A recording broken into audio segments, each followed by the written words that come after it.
Hope you guys been good as usual. So, Liverpool versus Benfica at Anfield. Um, we had the two-goal lead from the first leg where the score ended up 3-1, which was a really good, a comfy place for us. And knowing we have to come back and play at Anfield, which was today. Um, Very interesting lineup by Jurgen Klopp. 7 changes. Got to see the likes of Simicast, Joe Gomez, Milner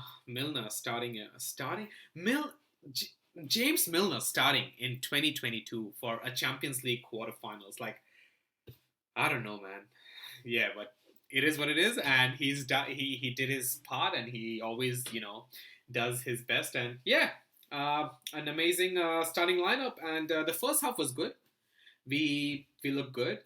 The second half's first 15 minutes was amazing, but what happened after that?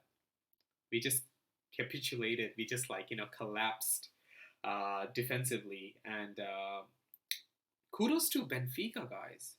Look at their away fans. How did you see the raw and passionate emotions that these guys had every time Benfica scored? They were celebrating.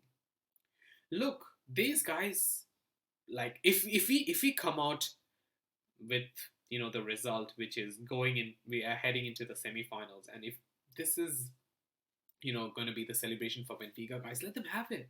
They deserved it. They came to Anfield and they scored 3 goals. When was the last time a team came to Anfield and scored 3 goals?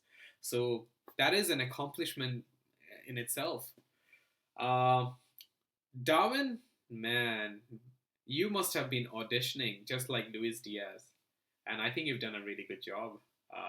Yeah, Jurgen Klopp has his eye on you, so you might, something might happen right there, unless Cal, has one of his, predictions.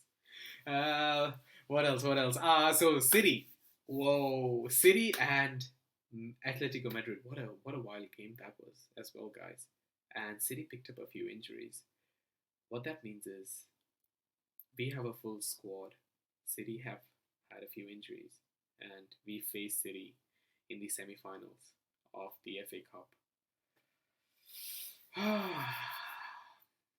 Look, if anyone told us that on the 14th of April 2022, if someone told this to me at the beginning of the season, that on the 14th of April you would have already bagged 1 trophy and you would still be in contention for 3 trophies, I would be like, nah, man, wake me up.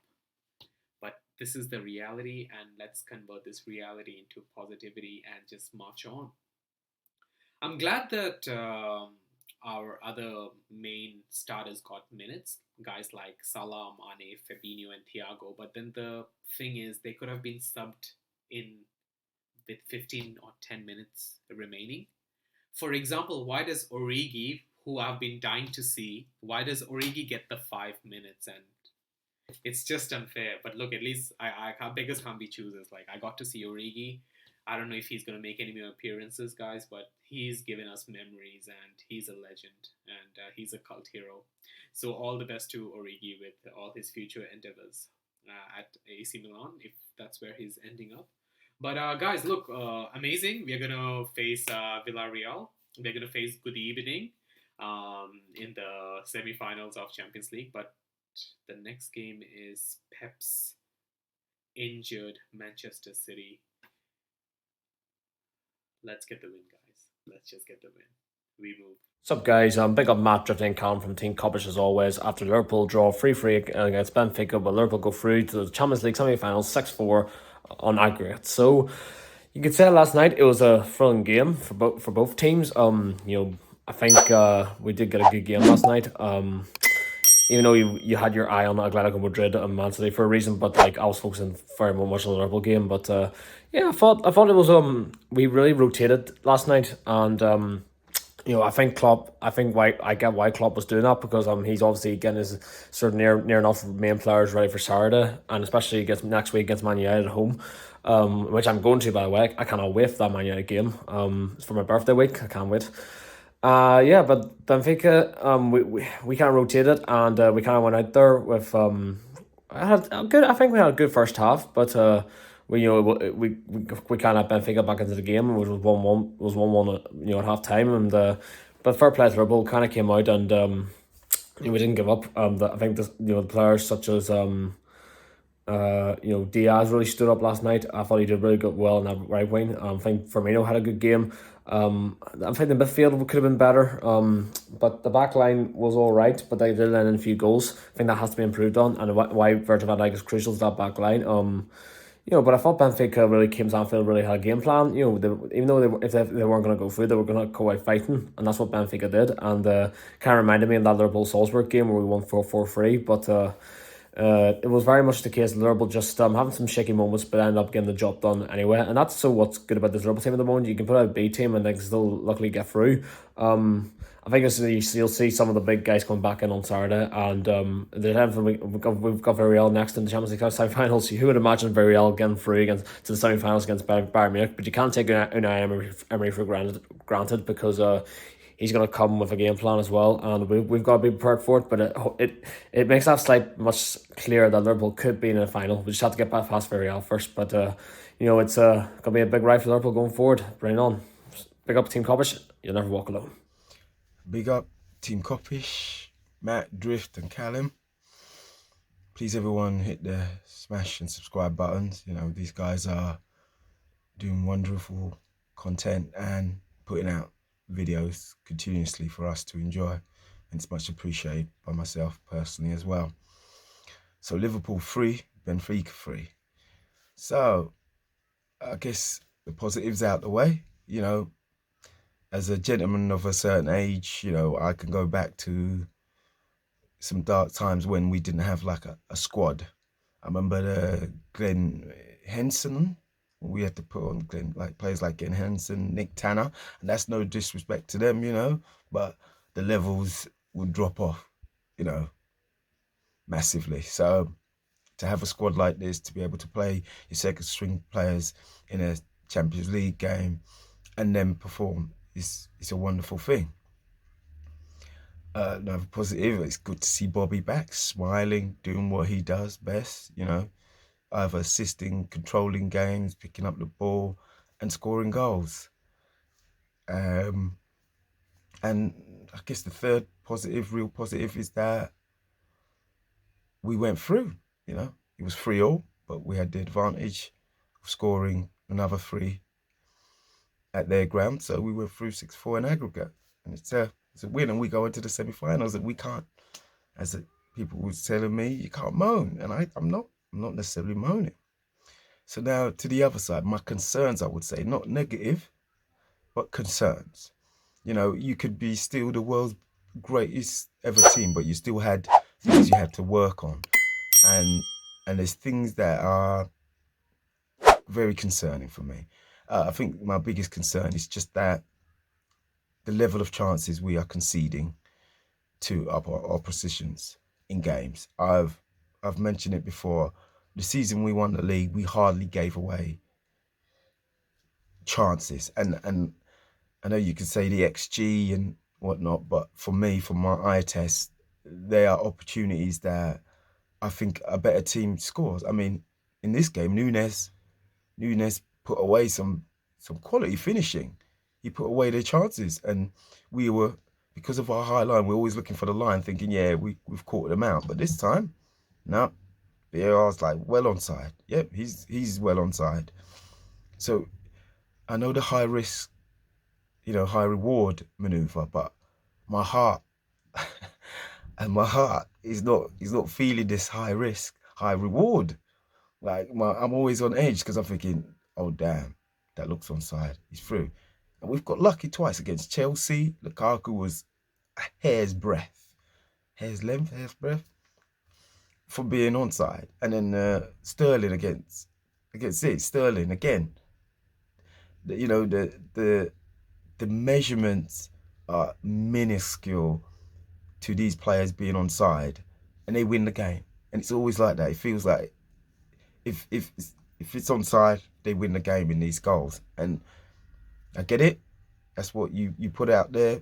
That's why you play that tactic, knowing that there's VAR and more or less 9 times out of 10 you're going to get it. Well, unless other team players start reading your game and understand the high line and just hold their run a bit more or run from deeper, because Benfica started doing that and they were getting through, getting chances, and that's just the feeling. I just and we this thing we doing that we started off slow the last 11, 12, I don't know, games, and we're always kind of semi-poor in the first half. But this game, we actually had high intensity. We were playing well. We were attacking. We were doing things, and it felt nice. That was nice to see us do that again. And then we make changes that just cause us to capitulate and give Benfica the opportunity. Because I remember in the first leg, when they scored a goal after the Kanate mistake, all of a sudden for the 10, 15, maybe 20 minutes, they were on the ascendancy. And they got themselves in good opportunities and good positions to get back in the game, but just didn't take their chances or didn't pick the right pass in the final third. So that's something weird as well. We seem to wobble now all of a sudden. The defence has a lack of confidence. Yeah, and that's another worry. Our defence really grows into the season, but so far something's happening that they're doubting themselves a bit, and it showed that a lot more in the City game. We were all over the place a little bit, especially the first half, all over the place.